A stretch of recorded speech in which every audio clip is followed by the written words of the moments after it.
Hi, everybody. Welcome to the IC Topic Chats for today. We are nearing the end of May. We're right before Memorial Day, at least in the United States. I know not everybody's from the US. So we're getting ready for a big long weekend. It is May 21st. And I don't know how I scheduled these originally, a lot of these topics. This isn't a core topic, but it may as well be. It's about MOUs, Memorandums of Understanding, and Pro Bono Evaluation Planning. Um, I put this down on the books probably last December's, just kind of a spot filler, and it became the session. But I couldn't have picked a better time because this for me right now seems to be the evaluation planning support for proposals season. There's a lot going on in the last week. There's been four that just kind of literally fell out of the sky sort of deals, and so a lot of work going on with this. So I've been preaching. I've been living what I preach all week long. And so that's what we're talking about today. But anyway, this is my funny little caption from Albert Einstein: evaluation equals MOUs to the multiplied with communication squared. So E equals MC squared. That's what he was talking about, right? Um, we're going to talk legal stuff today, and I am not a lawyer and I am not a CPA. I'm just Matt, the guy who holds the IC Topic Chats, and I have been around long enough to know a little bit more than most, but I don't know everything. So I'm going to say seek the advice of a local small business attorney about MOUs. This is not as high stakes as contracts with lots of money, because we're going to be talking about not making money today, but for the purposes of future making money. But I will say, anything you question about this, you think that there's you need more advice, I would absolutely suggest talking to an attorney or CPA or both to make sure you're doing this right, and that don't just take my advice for it. Certainly, I don't want to be sued either. I want you to think that Matt told me this, and I got in trouble. Now it's his fault. Getting into it. So we're talking about a contract here. If you look at Wikipedia definition of a contract, it talks about this legally binding document. You can read the rest of this as I'm going along. We are not necessarily talking about a contract in the purest sense. I mean, I think technically we're talking about a contract in a memorandum of understanding, an MOU. But a contract is that legally binding document that recognizes and governs the rights and duties, all the things. And usually there's a lot of parts to it. Um, I've we give a presentation, I think it's in September or October, I'm pretty sure it's in October, about contracts. And I found that I'm pretty good about talking about it, but my colleague Gomani Lundquist with Via Evaluation is really, really good at talking about it. So I encouraged her to co-present with me or present it. I'll let her do as much or as little as she wants to. But the contracts usually have probably 15 or to 30 different passages of things that you need to make sure you include. What we're talking about today is effectively like a small document. We're talking about an MOU, a memorandum of understanding. I remember being a director of institutional research at a small college, and I was having one of my first meetings with the president, and we're just talking quick, we're doing this, we're going to do that, we're, business, all this stuff. And she kept using this acronym MOU. And I was like, I was definitely having that inferiority complex, that feeling like I shouldn't be in the room with the president. And I finally had to stop her and say, I have no idea what an MOU is. And she was very nice and appropriate. And so it's a memorandum of understanding. And she explained effectively what you're seeing here. It's the agreement between two parties. It signals intent. It may not have the strength of a contract. Is it going to hold up in a court of law? I hope I never find out. I'm effectively, you're trying to communicate with people, and it's more than an email, right? It's a way that they sign, they authorize something to say, we are going to work together, but this is not a contract. This is not the full blown activity that needs to go through legal review, although MOUs have gone through legal review with some of my clients in the past. The way I use it, I use MOUs when I'm getting started with a project before we've gotten to the point of them agreeing to pay me to do anything. Usually this is with regards to somebody writing a project proposal to federal government, US federal government, and they've asked me to write the evaluation section and be named as the external evaluator. And the MOU basically sets up how we're going to work together, because I previously had just said, "Oh, great, I'll do that," and that was our whole agreement. And then I didn't know what I got myself into. They didn't necessarily know what I was going to provide to them, and they didn't necessarily know what I expected of them either. And this boils down to, and it's funny, this is one of my favorite clients now, but one of an existing client. But before they were my client, and it was one of our co-PIs on the existing project, he was proposing to be a PI for a National Science Foundation grant. We had this exchange of emails that went back and forth and back and forth, and he shared his full narrative draft with me, and I said, "Great, I'll write the evaluation plan up." So I take a couple days, and I take the better part of one to think about it, and then I take better part of day to write out this evaluation plan and just really think about it. And I sent it to him, and he goes, "Oh, I'm so sorry. I went with a different evaluator." And I thought, I just wasted a whole day. In many ways, I didn't waste a whole day, but I certainly put a lot of work into this that was never going to be used by this individual. And I was upset. If you guys do a search through the old archives of maybe I should find a way to delete this, but the archives of the community message board we have through the ICTIG, you'll find me saying, "Who did this? Who's the evaluator for this?" And it was somebody in our group, and we had a chance to talk. And I said, "You better be careful with this client if they're working so loose like this." But the message back to me was, I need to clarify their intent to work with me, and that's where the MOU comes into place. And so there had been conversation on that message board back then, and I said, I'm going to take this to heart. I'm going to really think about MOUs and why we do them and how we do them, and all that stuff. Um, so that's the backstory on why I got into MOUs and why we're even having this presentation to begin today. Because moving forward after that, when somebody would ask me to support an evaluation plan for their proposal, I would send them an MOU, particularly if I didn't know them, and I would just wanted to get their agreement. So let's get into it. So I was already talking about an MOU is not a formal contract. It's something that leads to a formal contract. Sometimes other uses for MOUs, I almost exclusively use MOUs with regards to this proposal writing process, where they ask me to be the evaluator for a project that hasn't been funded, and I'm contribute my time for free. There's other ways you can do this. If we're starting a conversation and we're not at the contract stage and we're just like bouncing ideas against each other, um, and you just want to know that you're not going to waste a whole bunch of time in preparing something, but you know that they want to get there, that's another way you could use this MOU. In my example, though, it's an MO. It's the process of working together in the early stages before there's actually money to be contracted for or work to be done. Well, aside from the planning piece. So oftentimes you have a handshake, the handshake agreement. That was the email exchange that I had with the one potential client that turned out to be not a handshake because I didn't clarify their intent. The MOU clarifies that intent. As I say in the next slide, it signals intent or gets the ball rolling towards their agreement to work with you. Many project directors are unsure how to proceed with evaluators at the outset. So giving them this, it opens the door and gives them direction on what to do. Particularly, I don't know about you guys, but particularly when I'm working with government grants and PIs at universities, a lot of them, some of them were very experienced. I also get my fair share of people, this is my first proposal writing process. And they oftentimes don't even know how to interview an evaluator. They don't know what they're looking for.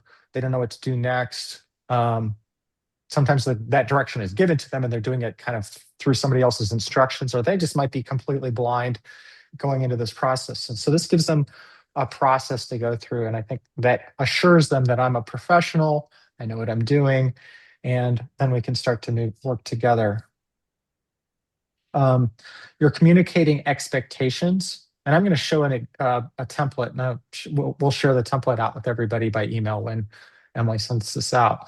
But those expectations for me of them is that number one, I'm going to end up with a contract when they are get a project award. That's the big picture, right? There's other things like I'm going to share my evaluation plan and I'm going to put a lot of work into this. I don't want them to decide they like it and use it with another project without my permission. That there's some creative work there. I have intellectual property and ownership of that work.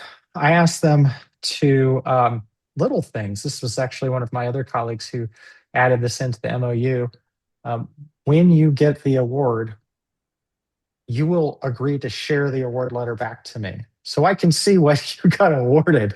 Now, I'm not asking you to change budgets and I'm not going to use this as a negotiating tactic against you.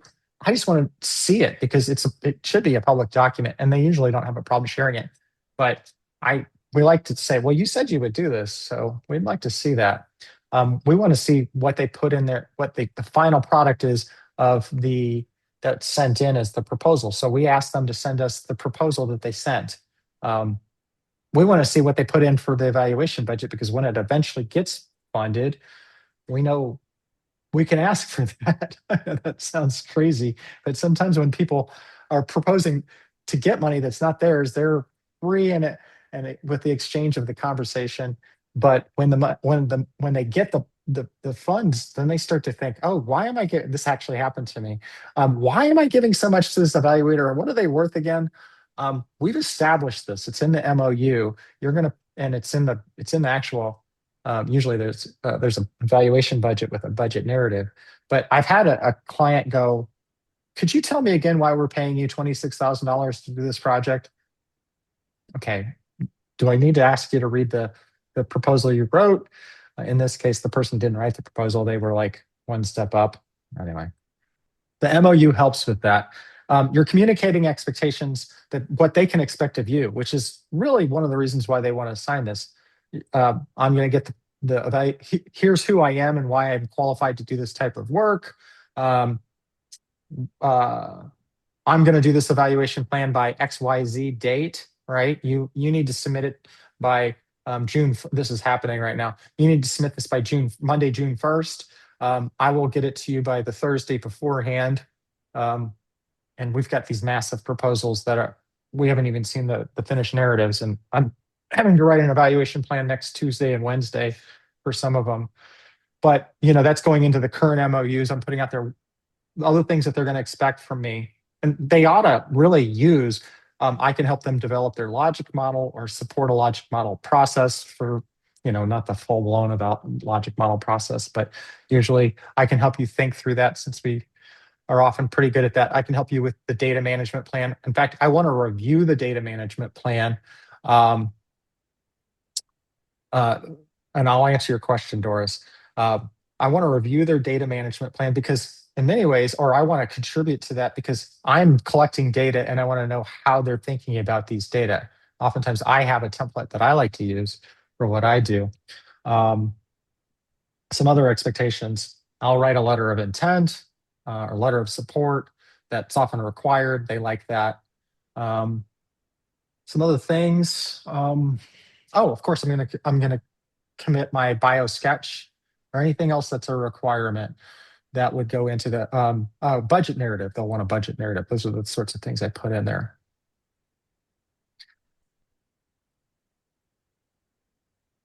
And another reason that we think about an MOU is it allows agreement in a bureaucracy. So what you're seeing here is a picture from a book called Orbiting the Giant Hairball. And so you see a giant hairball and you see a little stick figure circling around it.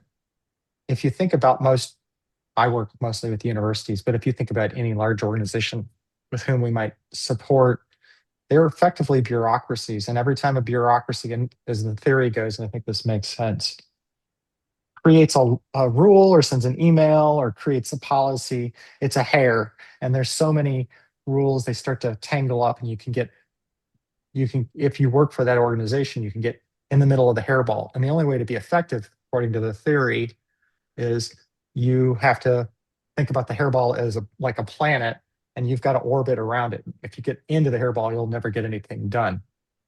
Getting a contract approved for an evaluator is a bureaucratic process. The way to orbit that or to effectively make it easier is to set an MOU up in advance, effectively to create a sole source opportunity. Some people will see this right away and say, "Well, we're not going to do that. We can't provide this as a sole source, and you got to go through a process." But oftentimes they can't work with an evaluator either. Um, but you want to try and get to the point where when that project is funded, it's a very slick or quick process to getting a contract to you, so that you don't have to go through this potential, oh, we got to send that out to purchasing, and purchasing just told us we need 3 bids, and I'm like, but my name's in the proposal. Like, I wrote the evaluation plan. You're asking me to bid on an evaluation plan that I wrote with my name in a proposal. That's not fair. Well, the way to get around that is to say, oh, well, they already agreed to it. It's in this MOU. And so is it a contract? Is it legally binding? Hopefully we never need to find out. And hopefully it doesn't go to the legal counsel, because they might be like, yeah, we don't care. We're just going to put it out to bid because that's what we do. The large institutions may end up doing that. Just giving you a heads up. Usually you can get around it. We had a medium-sized public institution in Missouri sign the MOU. It was a former provost who was the co-PI, and he wanted to work with us. And when we got to the award phase, the that former provost took it to the purchasing and said, "Here's our MOU. We're good to go." And the purchasing went fine. Might have been a power of character and his history with the organization. I don't know. Long story short, the MOU saved us a long time in proposing, but it gives us a chance to orbit the hairball. Here's another picture from that same book. I do recommend it, but it does give a chance to circumnavigate, I guess, the process of going through purchasing if purchasing decides it needs to go out to bid. The key components, I kind of talked about this, and I'm gonna bring up an example of this in just a second in the template. Who are the parties involved? What's the project description? Just a paragraph of what they're looking for. What are those roles and responsibilities? Are you going to list out the costs? Let's see. I use this for pro bono projects. Sometimes I use it. It's actually more of a proposal. I'll use this as a proposal for a very quick turnaround if they need something that we need them to sign, and it's going to be a small amount. I'm going to give a template. I think this might be the best thing to go into here. So this is the template you'll see. I would love to share you guys an existing one because they're a little more flushed out than this, but I don't want to share anything that I shouldn't share. Generally, I have a logo in the left-hand corner. I'm going to pull a university that I'm not working with out of the blue. How about Illinois? I'm not working with Illinois State University. So I might say something like the Illinois State University National Science Foundation NOIS of a project evaluation memorandum of understanding is what I would say. And my logo would be here on the left-hand corner. Illinois State University is developing and then I would list out National Science Foundation NOIS grant proposal for, and I'd list the solicitation number. And then I would say something about their process for the proposal. List out the obvious. They're looking for a consultant to help develop a evaluation for their proposal or the funder. Then you don't see it here, but the next paragraph is often, I'm really awesome and experienced because of X, Y, and Z, and I have this thing and I've done that thing and I've been around for so long, is usually the next section. And that's kind of listed here. This document outlines a memorandum of an agreement between Goshen Consulting and Illinois State University. And then you list the kinds of things that you're going to do. And those deliverables are usually, number one that they're looking for is develop an evaluation section that meets the goals and objectives of the project. I'm going to provide my CV. I'm going to do a budget narrative. I'm going to help with the data management plan. I'm going to help with the logic model. Those are usually my deliverables. Their deliverables here. This is a couple of years old. I need to update this. Expectations. You're going to work with the evaluator to find a budget that makes sense. And usually I'll say, if we've had a pre-meeting, I think it's going to be between $20,000 and $30,000 a year. If I say that, it'll go in here because I want them to acknowledge that we talked about that. So when I come back with a budget that's 27.5, per year for 5 years, they're gonna put that in their budget, and they're not gonna be surprised by that number because it's in print. They've read through it, and they know what's going on. And here's the other one that I care about: don't share or reuse this proposal without my permission, because people all the time get they either have successful um, proposals that get funded and people want to go back and look at that evaluation plan, or maybe they decide they don't want to work with me again and they decide to go with a different evaluator the next time, and that evaluator goes, oh look, Matt had such a great Goshen Consulting looks so great in this, we're going to reuse that and we're just going to put it in there. And that happens all the time. Then I ask them to sign it. And who signs it? Well, that's up to them. They have to decide whether the PI can sign it in some places. Sometimes it needs to be like a provost or something. Who knows? Anyway, that's how that's set up. Getting back into the slides. Why? So the other piece of the presentation today is, why do we even do pro bono projects? The question went back to before that time where I was denied that opportunity to work with that client. There was a lot of back and forth in the ICTIG. This was in the early 2010s of, should I get paid for doing an evaluation plan for a project that hasn't been funded? And I actually wrote a newsletter article to the ICTIG back then. And I think about that newsletter article quite a bit. In fact, I can't find it anymore. I'm sure it's somewhere. But there's a couple premises here. I said one way to do it is just to trust the process. Don't worry about the MOU. Don't worry about anything. Just go ahead and do it. You're probably going to be fine. Usually there's no problems. And at that time, I had never been burned. Some people will say, I should get paid. If I'm going to put in this amount of work, I'm going to get paid. And it's the value of my work. It's the value of my time. If they want to respect me and appreciate working with me, they should pay me for my time to develop this evaluation plan. And my view was, you probably need to do some sort of verification. And this is before I was hardcore MOU, but you need some sort of verification that this is going to work, and that some people will put together a contract that says, if if you decide not to go with me as an evaluator, you're going to pay me $1,000 or something like that. And I've had people sign that as well. I don't do that anymore. The main reason why you want to do pro bonos, particularly for people writing grants, is you want to encourage people to want to work with you. If you're asking them to pay you to support a proposal writing process where they don't have the money yet, then they might be disinclined to work with you. You're shutting down business opportunities. You got to look at this as the business model for what you're doing, less so than I should get paid for the work that I do. This is about your opportunity to work with people and develop business. This is your marketing side of your practice. This is not your revenue generation part of your practice. The revenue generation comes when you get the 5-year award that's worth $100,000. Oh, I just wrote this slide yesterday. What was I thinking? Part of your business generation, practice, practice, practice. Oh, that's why I know what I was saying.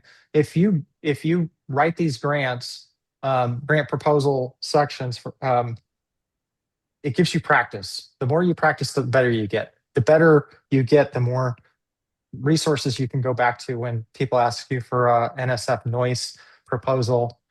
You know you've done that and you know what works. And right now we've had several funded, so we can go back to funded proposals and we know what we do. So we practice and we practice, and we can continue to get better at that. This pro bono project, also I want to say pro bono projects are a lot of other things. If you're new to the practice, you're new to independent consulting, and it's not about the MOUs. Forget the MOU for a second. Your opportunity to work with people and not get paid gives you a chance to learn more about what you're doing, to become more proficient in your independent consulting practice or a program evaluation or working with that type of client. By giving a pro bono short term, that's going to be a piece that I'm going to talk on in a second. It gives you trust and relationship building. And if back on the contract, the proposal writing process, if you can get involved with a program development, or even if you're just contributing your time when people are trying to put something together, you're there early. You understand what's going on. You understand the premise of the program. You understand what their objectives are, who the players are, the community that surrounds it. You're there early enough where you can actually make an impact and understand what you're doing when you're getting paid for the project. That works in the proposal writing process, but also if you're just helping people get something started before it's funded and they're starting a little pilot program and you want to support it because you think it's a good idea. All right, I'm going to wrap up with my 5.5 suggestions for pro bono, specifically pro bono, not necessarily MOUs. Um, don't ask for a pay cut. What I mean by that is give it away for free, not do it super cheap. Do it for free for a short amount of time. It's better to not get paid and then ask for what you're worth when it's time to get to do that, because then they're going to see the value of what you're contributing, and then you can ask for your true billing rate. Don't do it for $60 an hour when your billing rate's $175 an hour. Um, if you do it for $60 an hour, when you go to ask them for your full billing rate, they're going to go, wait a second, I thought it was 60. And then you're going to have that awkward conversation about what your value and your worth, because they've established your value then at $60 an hour.